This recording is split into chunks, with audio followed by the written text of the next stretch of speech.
I've been asked by my brothers and my sister to just tell you a little about where my mom came from, sort of the family history. And again, like my other brothers, forgive me if I don't make it all the way through. I was doing good until Bonnie blew it all. And 40 years ago, I got very interested in family history, and always loved history, and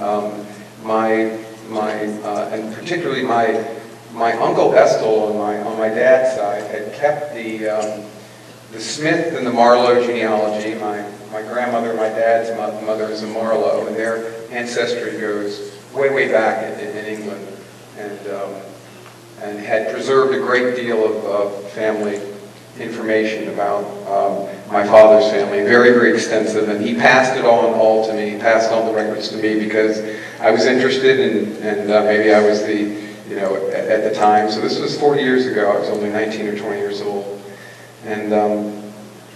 but my mother's ancestry was a little more mysterious, and so I started into that. The first thing I noticed was that right off the cuff, none of the I couldn't find a lot about the family names, the specific family names. Her name's Zangla and Makula and some of the other names.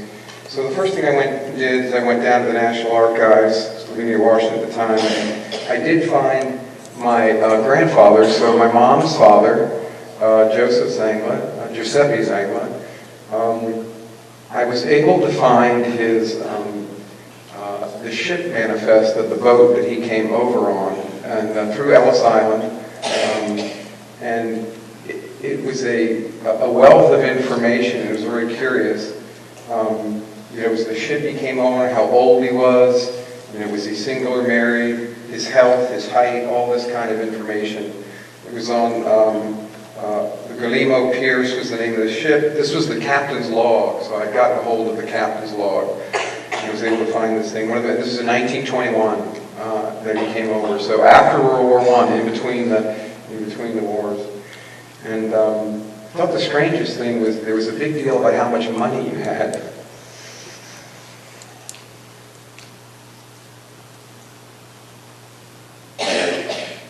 They wouldn't let you into the country as a vagrant. And you had to have some money with you. Many immigrants that came didn't have much money at all. There was an amount you had to have. It was $25. And so some of the immigrations people at Ellis Island had a little scam going on. And if the immigrant only had $1 or less or whatever, they would rent them a wad of $25 for $1 that you had. They would take that $1 from them. They would give them a roll. They would get through the line, get through the questioning, get through customs, and they would pass that roll back, and it would be used over and over again. Everyone in customs knew what was going on, coincidentally, Giuseppe Zanga comes over with $25 on the record. She probably.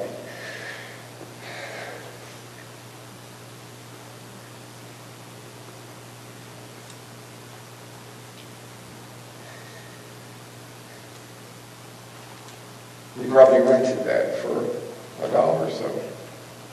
So he had nothing when he came over. My grandmother, Zena, came over with her mother earlier, or a little later, actually, a little later on. And I encourage any of the children, grandkids, great-grandchildren in time. I have a huge amount of information, and if you want to know details, and you'll probably, with the availability of information, there's very much a lot more to learn. And as you saw from some of the things, my mother was born in 1929, and we now have so much information. On June 21st, 1929, in Baltimore, Maryland. And if you think of the dates, so she passed away in 2019. Can you imagine what has taken place in the world between 2019, looking back to 1929, and the stock market crash? A lot's taken place. This world has changed in ways that for the previous hundreds of years would have seemed imaginable. And my mother lived through all of that. We always, I can proudly say I've known my mother all my life. Not as long as Gary, but all my life. And so her father, again, so I don't want to take too long. He was Giuseppe Zangla. Her mom was Nunzia Mocola. And these names are not Sicilian. And they're not Latin, of no Latin origin, and they're not Italian. And I'm not going to go much into that. But and some of the grandkids, the great-grandkids will someday, if you want information and different things, it's a mystery, but it's a fascinating mystery, like so many other people, particularly who came from Sicily or were there the last couple hundred years, were not from there originally. And I encourage you, if you're interested in that, to look into it, and if you want information from me, I'd be happy to pass it on to you. And when in Sicily, what I did find out, and so I've researched the Sicilian genealogy back about 5 generations, and so for at least the last 150, 200 years, we're little more. They lived in Sicily, and they were poor, very, very, very poor. And of course, coming to America would have been my grandfather's a dream. He fought in World War I and was taken captive by the Germans and lived out the war in an Austrian prison camp, which we've seen pictures. I wish we had that one here, but he's toasting. He was probably very grateful to have been captured and put in a prison camp because most of his other companions who he went with not so lucky. And my grandmother, my great-grandmother, Macola, so this would be my mother's grandmother. You think that my mother was tough, and she was. My brother shared a story about the Union goons coming into the office in McLean and trying to intimidate my father to sign up with the unions and not to be an open shop. I don't think they ever got back to my dad's office, and this may be an apocryphal story, but if someone will fill me in, what I was told was that they never got back. Mom was in the front office, and they wanted to rough that up and intimidate him. They never got by my mom. And I think that some of the everyone who remembers my grandma Macola, if you ever think, I don't think when you think about my dad and on the other side, the Zena side, that's maybe the sweeter side. The tough side of that family was the Macola side. And my mother's grandmother came over with some of her children. Later I have a picture again for some, down there. This is, you can't see anything, but I'll leave some of this out so any of the family, anyone who wants to with their smarty pants phone, take a picture that's quick so I have some stuff.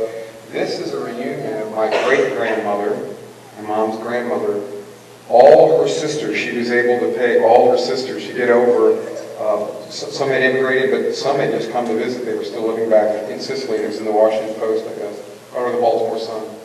And I have all kinds of stuff, and you're welcome to see it, but my great-grandmother she had a home, she bought a home, she saved up, she then took in boarders to help pay for things, and then she bought another home and took in boarders, and she had boarding houses. My mother told me she saved all of her money.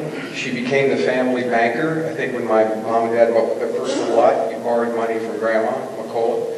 And my mother told me a story one time that you talk about treasure hunting.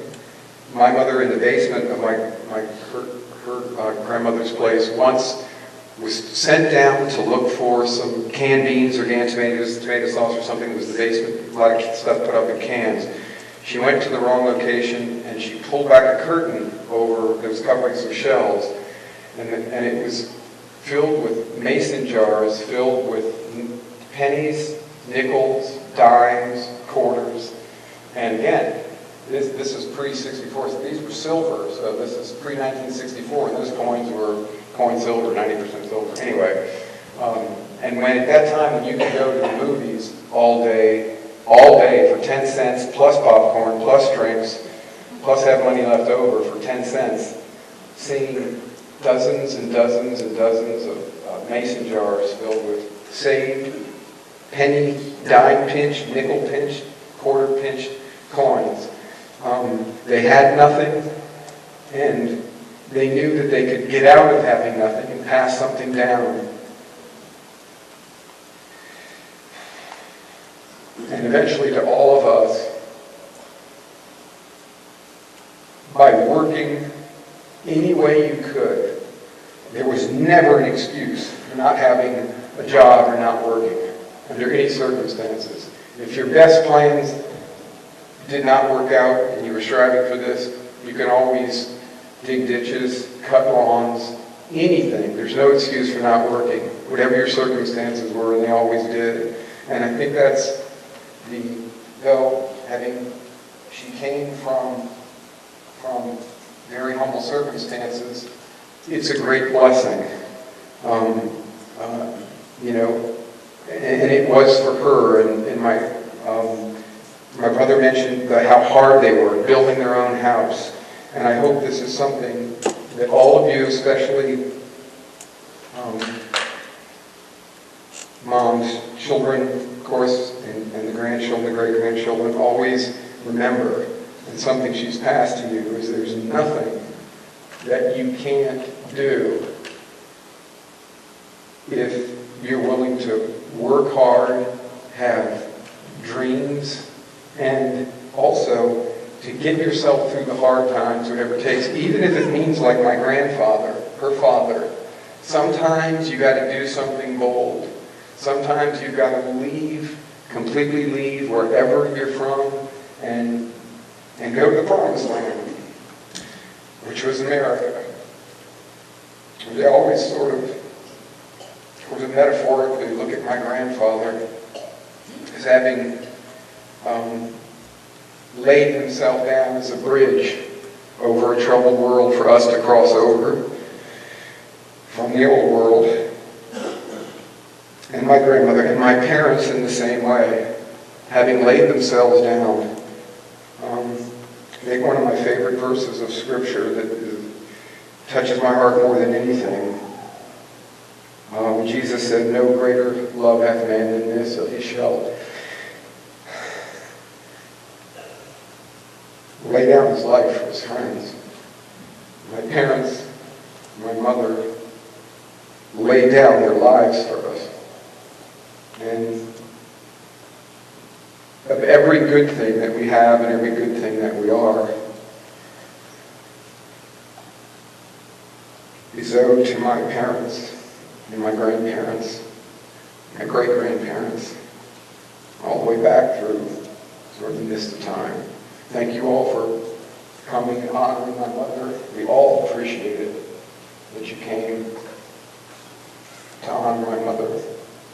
And again, thank everyone in the church for whatever they've done, and at the Westminster Canterbury. It has been wonderful. And I just want to thank you very much.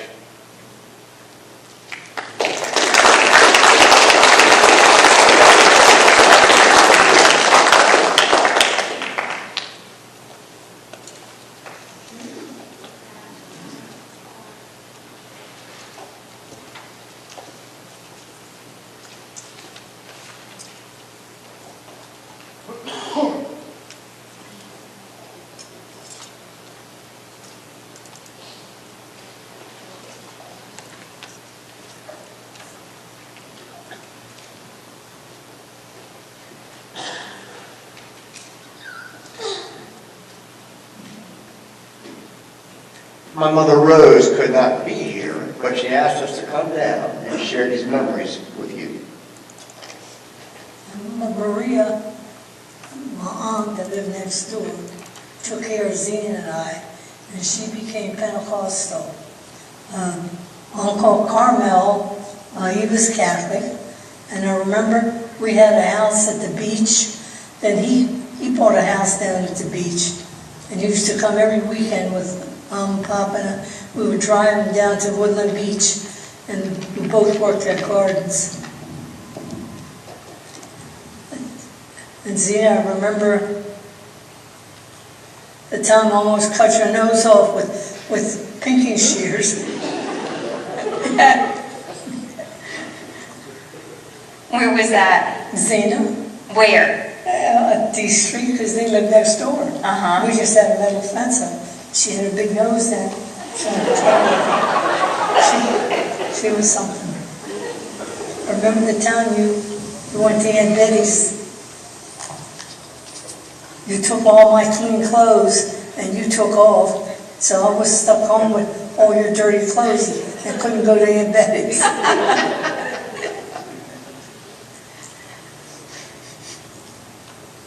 How old were you then, about? How old was I? About 15. Okay. Zena was 14. Old enough to get on the train to go to Baltimore. Okay. Our parents, they were glad for us to do anything to get out of their hair. Mm-hmm. Well, I mean, they worked 5.5 days a week. And then she had to do all her work on the, Saturday, part of Sunday. And see, you remember when we had the pass, Mama's pass, that she used on the streetcar, and we used to get on at Mount Pleasant, right in front of our house, and we would ride the whole line, all the way around, and see everything in town. And then we would walk to Union Station and to the memorials and things. It was a miracle, Zena, that the Lord protected us all those years. Well, something you didn't know, but these sisters did not like to weed these gigantic vegetable gardens they had at Woodland Beach. They would get up 5:30 in the morning, get in a rowboat, row out to the middle of the water, and stay as long as they could. Then they finally came back and had less time to weed the garden. But they knew they were going to get in trouble no matter what, so they ended up weeding the garden. This is about Carmen and Maria. Yeah. She used to take Zena and I, we went to those Pentecostal meetings on Saturday, and it lasted most of the day. But Mama was working a half a day, so she was glad that our aunt took care of us. What's your favorite memory with Aunt Zena? Crazy or not? The year they gave her a canoe, a Mother's Day gift. And she's out in the middle of the lake. I think she took a bear with her. She said she had to get away from the house and all those kids. Insanity. So she fixed dinner and then she'd get out in a canoe and she'd, remember the lake? At Windswept? Yeah. And that's where she would go. How long did she stay? Until it got dark. Okay. Remember you had the place up in Vermont, and you used to let all the people from church who couldn't afford a honeymoon go up there and stay a whole week, and you and Ed paid all their expenses. I know that your mansion in heaven is really large. I love you. Hi, Zena. I've found many fond memories, Lord. I want to thank you for all the good things you did for my family. I love you very much. I hope your memorial service goes well Monday. Dick and Rita will be there. I love you. Bye.